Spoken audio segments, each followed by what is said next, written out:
have seen the president and his deputy really getting on their aggressive side when they heard that the court refused the implementation of the housing levy.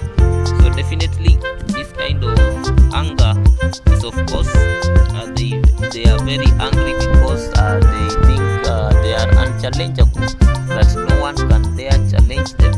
But we have to understand that the president and his deputy came to power courtesy of the rule of law, and many legislators, many members of parliament, many senators are in their hearts, they are very bitter because they find themselves being unable to effectively deliver their mandate to the people of Kenya.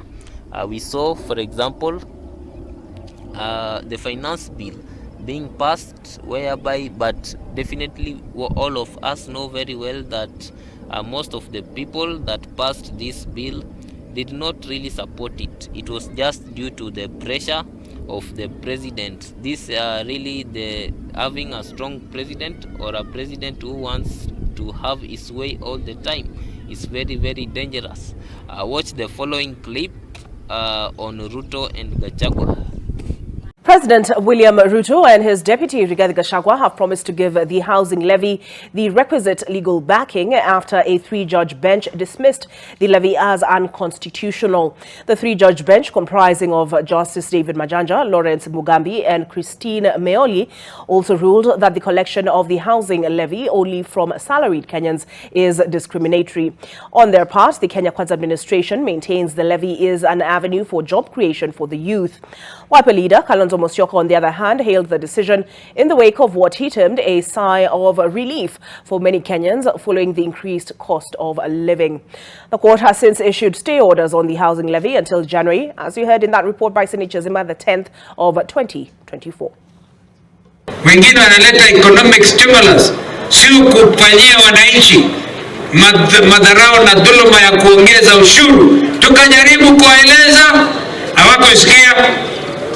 Leo hii nashukuru mahakama kuu, the next court in line, our appeal court judges wamekubaliana na msimamo wa azimio la Umoja wa Kenya, wakatupilia mbali ushuru wa inaitwa housing tax.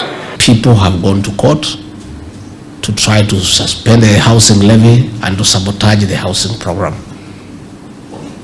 Much as we respect the independence of the judiciary, I want to request our judges to exercise judicial discretion and not sabotage that program.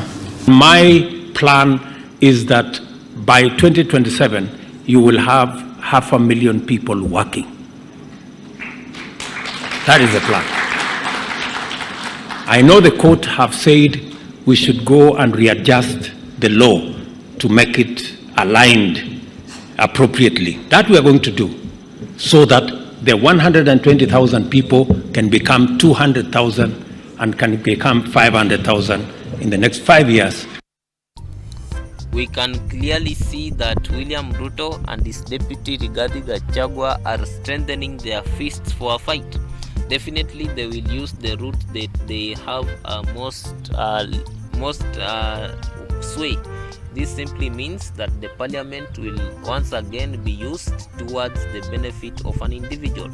This will simply mean that they will put members of parliament on test again. It is either they stand with this housing levy or else they go home. So definitely, of course, this housing levy will pass because no member of parliament has the courage to really lose his seat on the basis of what we call right things. It is very few members of parliament, if there is any, who will be willing to risk it all for the people of Kenya. So this is really the problem that we have, because William Ruto and Gachagua are promising to make rectifications on a certain bill. It simply means that they are going to use their members of parliament to make it a law, and once it is a law in the judiciary, it is law. It is impossible to overturn it. So the only thing we can say to Kenyans is choices have consequences, and we have to learn to live with our consequences until greener days or better days come. Thank you for watching this video. Like, share and subscribe.